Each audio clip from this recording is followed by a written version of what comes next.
I found out my college fund was gone on a Tuesday afternoon. Not partially gone, not mismanaged. Gone. $72,000. The entire account my grandparents had built for me since I was born. I remember staring at the numbers on the bank statement for a long time, waiting for them to correct themselves. They didn't. When I asked my parents what happened, my mother sighed like I had asked an annoying question. My father didn't even look up from his coffee. And my sister just sat there scrolling on her phone. That's when my mother said something I will never forget. You need to understand your sister needed it more. My name is Daniel Carter. I'm 28 now, but the story started when I was 18. Back then, I believed something very simple about families. I believed fairness was automatic, that parents protected both children equally, that sacrifices were shared. I grew up in a quiet neighborhood in Colorado. Nothing fancy, but stable. My father worked in construction management. My mother was a school administrator. We weren't rich, but we were comfortable enough. My grandparents, on my mother's side, were the ones who believed strongly in education. They had both grown up poor. They saw college as the one thing that could change a person's life trajectory. So the day I was born, they opened a savings account. Every birthday, every holiday, every year. Money went into that account. Sometimes $50, sometimes a few hundred. Over time, it grew into something meaningful. By the time I finished high school, it had reached $72,000, enough to pay for most of my degree, enough to start life without debt. And my parents always told me the same thing. That money is for your future. But families don't fall apart in dramatic explosions. They fall apart quietly, usually through small decisions that seem harmless at the time. And in our house, those small decisions almost always revolved around one person. My sister, Emily. People like to pretend favoritism in families doesn't exist. But if you grow up inside it, you learn to recognize the patterns early. My sister Emily was 3 years younger than me. When we were kids, that age difference felt much bigger than it actually was. She was louder than I was, more emotional, more dramatic. And for reasons I never fully understood, my parents treated those qualities like they were something precious. Emily was the kind of child who could cry her way out of almost anything. If she forgot her homework, my mother would drive it to school. If she argued with a teacher, my father would schedule a meeting to defend her. If she broke something in the house, somehow the story always turned into an accident. Meanwhile, I was the opposite. Quiet, responsible. The kind of kid who followed instructions the first time. At first, I didn't see the imbalance. When you grow up inside a system, you assume it's normal. I remember one moment clearly from when I was about 13. Emily had taken my laptop without asking. She spilled orange juice on the keyboard and ruined it completely. I told my parents what happened. I wasn't even angry. I just expected some kind of accountability. My mother looked at Emily, then back at me, and said something that stuck with me. She didn't mean to. Don't make a big deal out of it. Then she turned to Emily and said, "Just be more careful next time." That was it. No replacement, no consequence, no apology required. I ended up using the old desktop computer in the living room for the rest of the year. Looking back, that moment wasn't really about the laptop. It was the first time I realized something important. In our family, responsibility worked in only one direction. If Emily made a mistake, it became a misunderstanding. If I made a mistake, it became a lesson. And slowly, over the years, a strange role formed inside the family dynamic. Emily became the one who was protected. I became the one who was expected to understand. The difference between those roles seems small when you're young, but over time, it shapes everything. By the time we reached high school, the pattern had become even clearer. Emily discovered something she loved more than school: attention. She joined theater, then dance, then student council. Her schedule became a parade of performances, rehearsals, and events. My parents attended every single one. Front row seats, flowers, pictures posted everywhere. Meanwhile, my achievements were quieter. Good grades, academic competitions, scholarship applications, things that didn't involve applause or spotlights. I remember the day I received my acceptance letter to the University of Colorado. It was one of the best engineering programs in the state. I walked into the kitchen holding the envelope like it was a trophy. My father read the letter. He nodded approvingly. "That's good," he said. Then Emily walked in 5 minutes later talking about an audition she had for a regional theater program. The conversation immediately shifted to her plans, her excitement, her dreams. I stood there holding the acceptance letter while everyone discussed Emily's rehearsal schedule. Moments like that didn't make me angry. Not yet. They just made something inside me slowly shrink. I learned not to expect celebration. I learned not to ask for attention.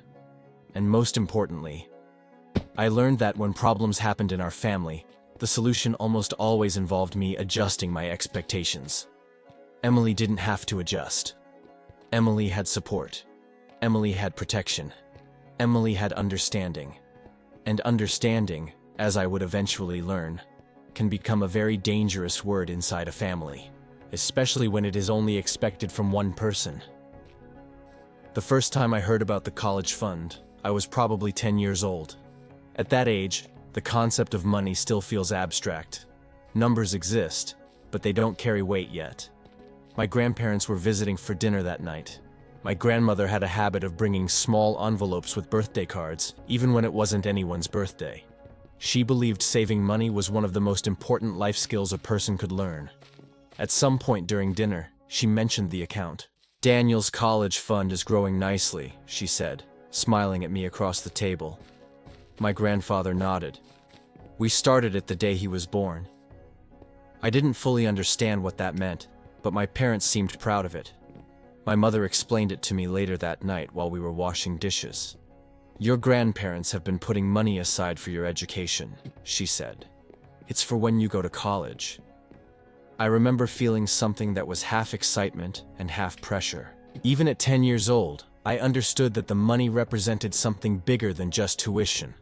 It represented belief. Someone believed enough in my future to invest in it for 18 years. As I got older, the fund became something almost symbolic. A quiet promise sitting in the background of my life.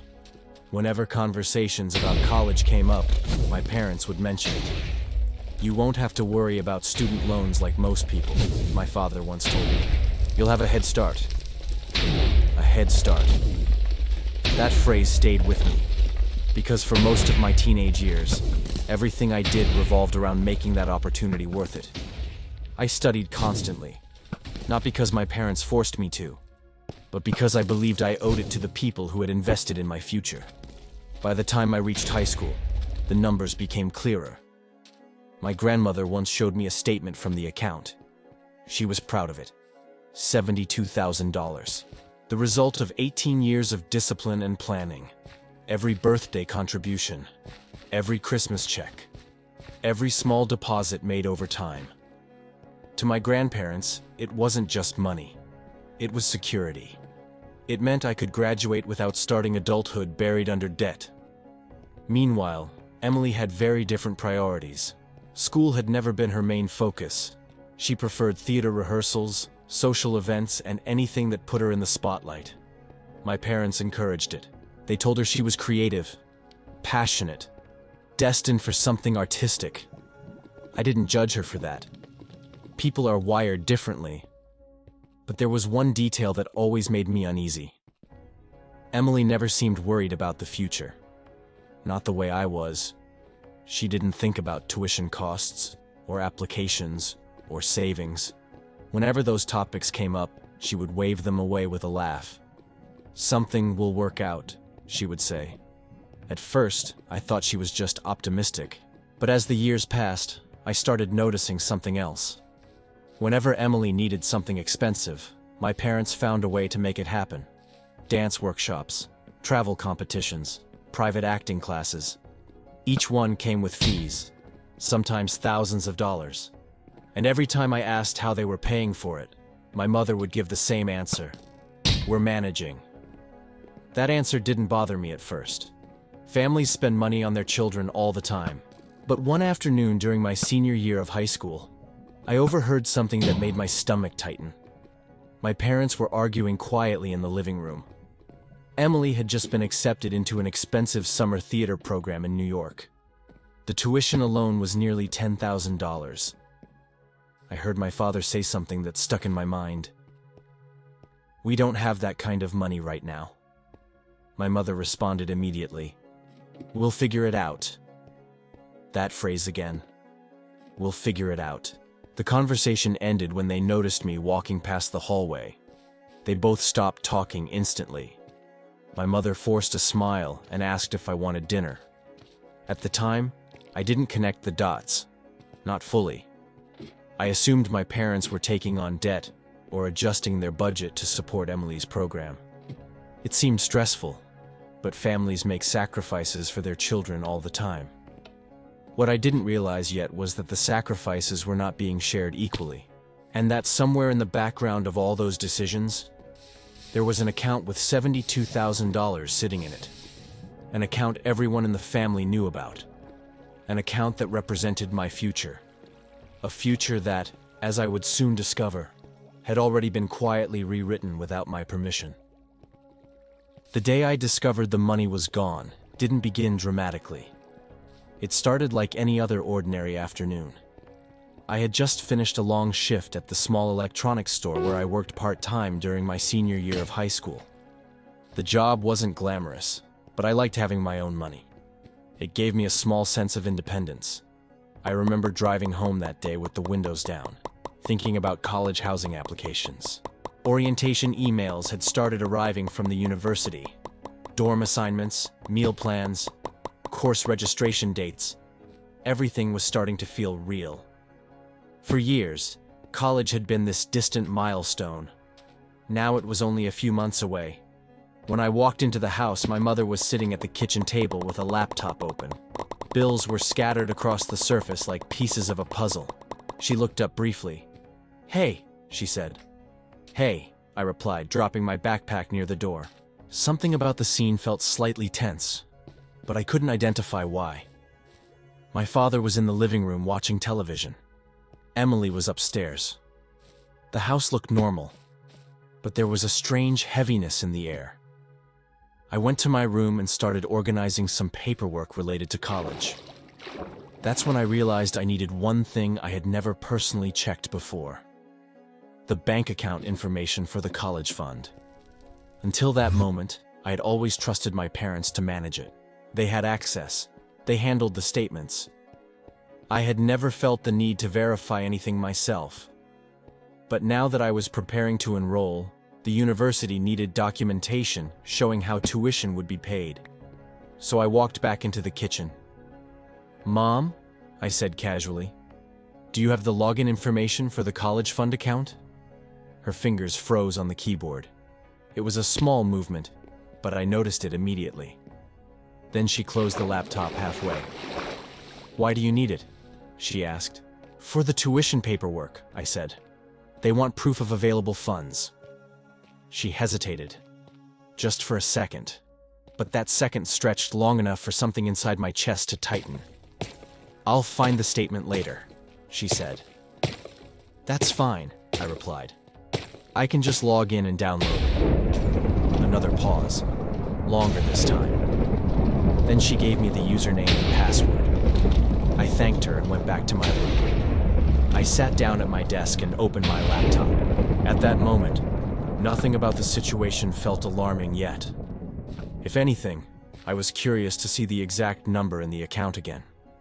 $72,000 had always been the last figure I remembered hearing. Part of me even wondered if it had grown slightly since then. Interest accumulates over time. Maybe it had reached 75,000, maybe more. I typed the login information, pressed enter. The banking page loaded slowly. For a few seconds, the screen was blank. Then, the account dashboard appeared, and the first number I saw made absolutely no sense. $312.47. I stared at the screen, certain that I was looking at the wrong account. Maybe this was a checking account connected to the fund. Maybe the real balance was listed somewhere else. I clicked through the tabs. Transaction history, account overview, statements. Every page told the same story. $312.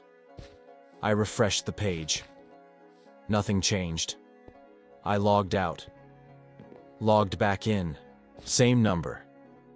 That was the moment the silence in my room started feeling loud. My heart was beating faster now.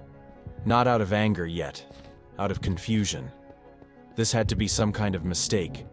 Accounts don't just lose $70,000 without explanation. So I opened the transaction history, and that's when I saw it. A series of large withdrawals. Over the past year, 5,000, 8,000, 10,000, 7,000. Each transfer slowly draining the account like water leaking from a cracked tank. Until finally, the balance reached zero. And then something even stranger happened.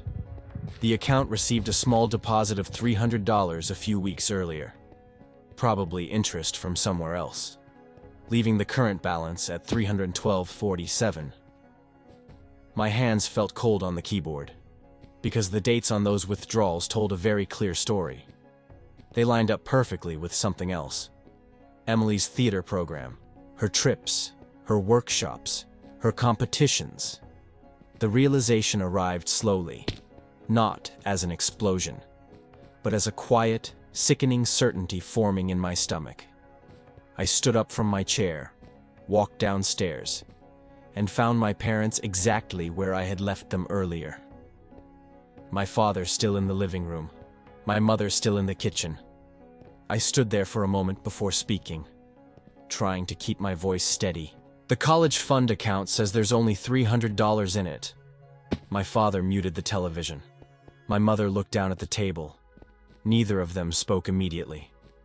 That silence lasted long enough to answer the question before anyone said a word. Finally, my father exhaled slowly. "It's complicated," he said. Complicated. $72,000 disappearing was apparently complicated. I looked at my mother.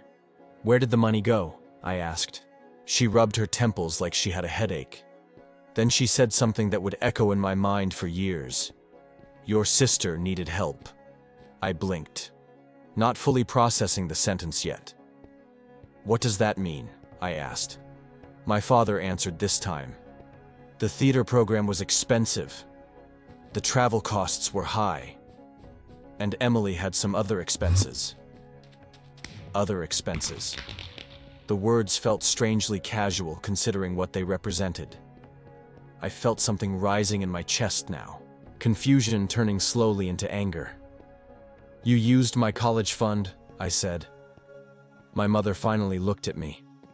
Her expression wasn't apologetic. It was tired, like she expected me to make this conversation difficult. "Daniel," she said gently, "you need to understand." I waited for the explanation, for the apology, for something that would make sense of the situation. Instead, she finished the sentence. "Your sister needed it more."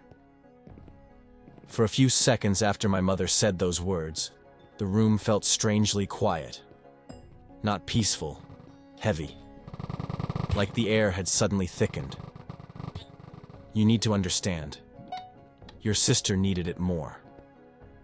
I repeated the sentence in my head, trying to process what it actually meant, because understanding implies something reasonable, something justified. But nothing about $72,000 disappearing without my knowledge felt reasonable. "Needed it more?" I said slowly. My voice sounded calmer than I expected. Sometimes anger doesn't arrive immediately. Sometimes it waits until the shock fades first. My father leaned back in his chair. "Daniel, you're overreacting," he said. Overreacting. That word landed harder than anything else in the conversation so far, because it reframed the entire situation. Instead of acknowledging what had happened, it implied the problem was my response to it. I took a breath. Did anyone ask me before taking the money? Neither of them answered. My mother shifted uncomfortably in her chair. My father crossed his arms, That silence was answer enough. No, I said quietly. No one did. At that moment, footsteps sounded on the stairs.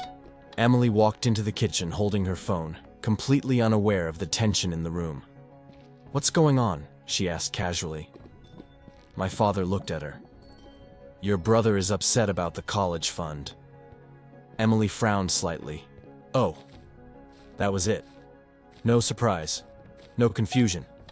Just a simple, "Oh," which meant she already knew. I turned toward her. "You knew about this?" She shrugged.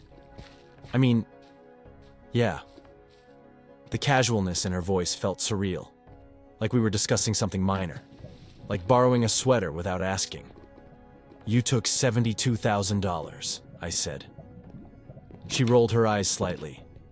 "It wasn't like that." "Then what was it like?" I asked. She sighed dramatically and leaned against the kitchen counter. "You weren't even using it yet," she said. The sentence hung in the air. I looked at my parents, expecting them to correct her, to say something about how the money had been saved for 18 years specifically for my education. Instead, my mother spoke again. "Emily had an opportunity," she said. "Those programs were important for her career." Career. That word felt almost absurd, considering Emily had never once mentioned a concrete plan beyond acting workshops and auditions. "And college isn't important for my future?" I asked. My father sighed impatiently. "You're smart," he said. "You'll figure something out." That sentence hit harder than anything else that had been said so far, because it revealed the real logic behind their decision. Emily needed help. I needed resilience. Emily needed support. I needed understanding. The family had decided who required protection and who could absorb the damage. "You spent my entire college fund," I said slowly. My mother corrected me immediately. "It wasn't just spending. We invested in Emily's potential." I almost laughed at that, not because it was funny, but because the language sounded so carefully constructed, like they had rehearsed it, invested in Emily's potential, as if my future had simply been the available budget. Emily looked uncomfortable now, not guilty, just irritated by the tension. "Look," she said, "it's not like you're going to end up homeless. You'll take out student loans like everyone else." Everyone else, except the person who had been promised something different for 18 years. I looked at my father again. "You told me I wouldn't have to start life in debt." He shrugged slightly. "Things change. Things change." That was apparently the official explanation for the disappearance of $72,000. I stood there for a long moment, trying to decide whether to keep arguing. But something strange was happening inside me.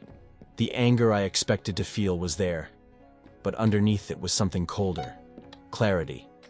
Because suddenly the pattern I had lived with my entire life made perfect sense. The broken laptop, the theater expenses, the constant expectation that I should be understanding. Every small moment had been a preview of this one.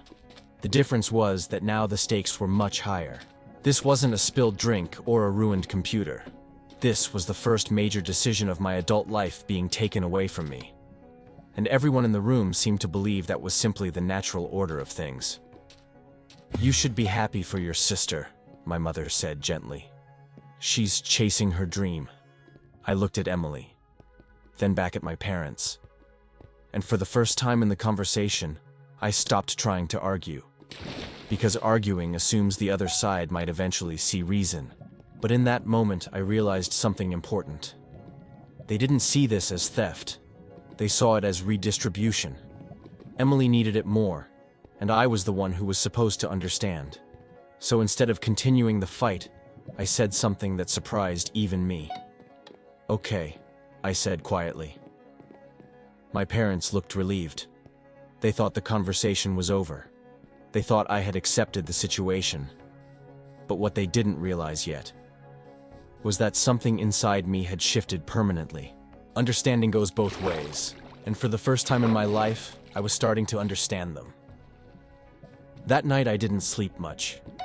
Not because I was yelling or pacing the house, The strange thing about betrayal is that sometimes it doesn't create noise. Sometimes it creates silence. I lay in bed staring at the ceiling for hours, replaying the conversation in the kitchen over and over in my head. You'll figure something out. You should be happy for your sister. She needed it more.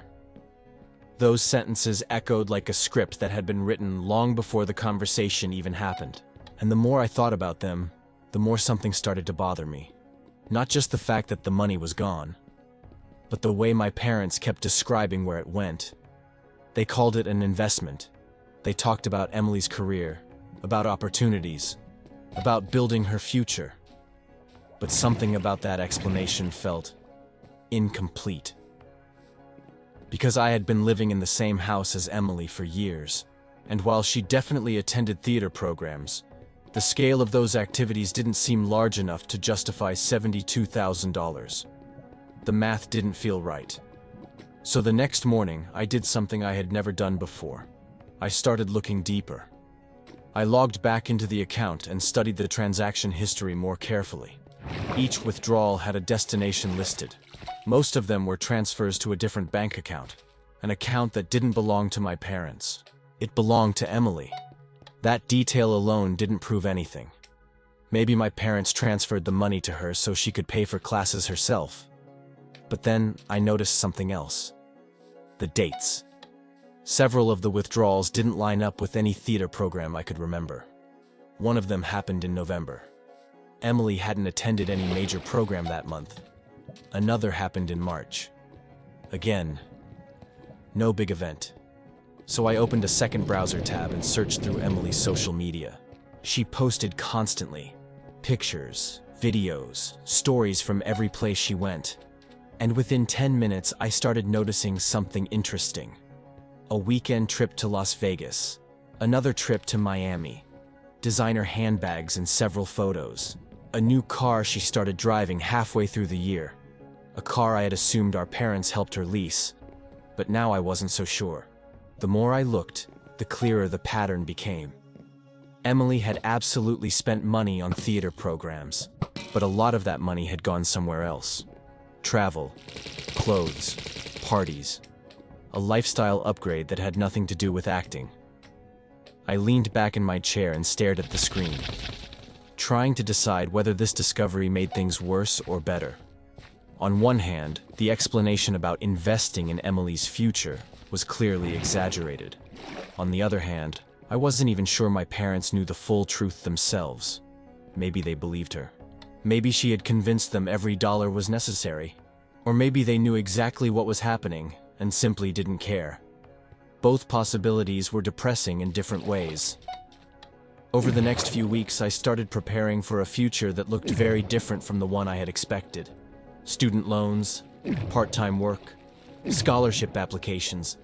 The head start my father once promised was gone. Now I would begin adulthood the same way millions of other students did, with debt waiting on the other side of graduation.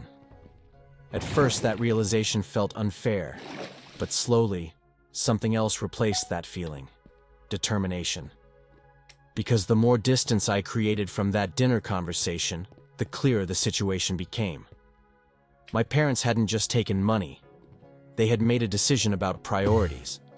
And that decision revealed something important about my role in the family. I wasn't the investment. I was the backup plan. The responsible child who would adjust, who would work harder, who would figure something out. Well, they were about to be right about one thing. I would figure something out, just not in the way they expected. That summer, I took every extra shift the electronics store offered. I saved every dollar I could. I applied for additional grants and small scholarships. None of them replaced the $72,000 that had disappeared, but each one chipped away at the problem a little more. And something interesting started happening during that process. The less I depended on my parents, the less control they had over my decisions. For the first time in my life, my future was being built entirely by my own choices. Not by their expectations, not by family dynamics, just by me. 3 months later, I moved into my dorm at the University of Colorado.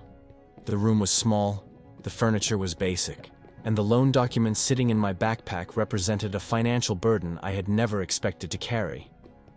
But something about that moment still felt strangely empowering, because even though the road ahead had become more difficult, it was finally mine. Time has a strange way of rearranging power in your life. When I first arrived at college, it felt like everything had been taken from me. The head start my grandparents had built for 18 years was gone. The security my parents promised no longer existed, and the future I imagined suddenly looked much harder. But over time I learned something important.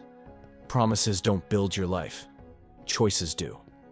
My first year of college was brutal. Classes during the day, work at night, study sessions that lasted until 2 in the morning. I worked nearly 30 hours a week at an electronics store near campus just to keep up with expenses. For a while it felt like I was constantly running uphill. But slowly, things began to change. Every class I passed, every project I finished, every scholarship I managed to secure, it all belonged to me, not my parents, not my grandparents, not the expectations that had once shaped my future. Just me. 4 years later, I graduated with an engineering degree. And yes, I had debt. Around $40,000 in student loans. A number that once would have terrified me. But by then, I had learned something about challenges. They don't define you unless you stop moving. Within months of graduating, I landed a job with a company that builds renewable energy infrastructure. It wasn't glamorous, but it paid well, and it gave me stability. Over the next few years, I focused on one thing: rebuilding the future that had once been taken from me. Slowly, the debt disappeared. Within 6 years, I had paid off every dollar. During that time, my relationship with my parents changed. Not through dramatic arguments, just distance. Phone calls became occasional. Visits became shorter. The closeness we once pretended existed quietly faded away. Emily's life followed a very different path. For a while, it looked like everything was working out for her. She moved to Los Angeles, auditions, acting classes, small theater roles. But the entertainment industry is unpredictable. Passion doesn't always turn into stability. Years passed, and Emily was still chasing the same dream. Except now the financial safety net she once had was gone. Eventually, my parents began calling more often. At first, the conversations sounded casual. They talked about Emily's struggles, how expensive life in Los Angeles had become, how difficult the industry was. But every conversation slowly circled the same topic. Until one evening, my father finally said it directly. "Your sister might need some financial help." I sat in my apartment holding the phone and listening carefully, because the moment felt strangely familiar. Years earlier, my parents had said something very similar. Emily needed help. Emily needed support. Emily needed understanding. Only this time, the situation was different.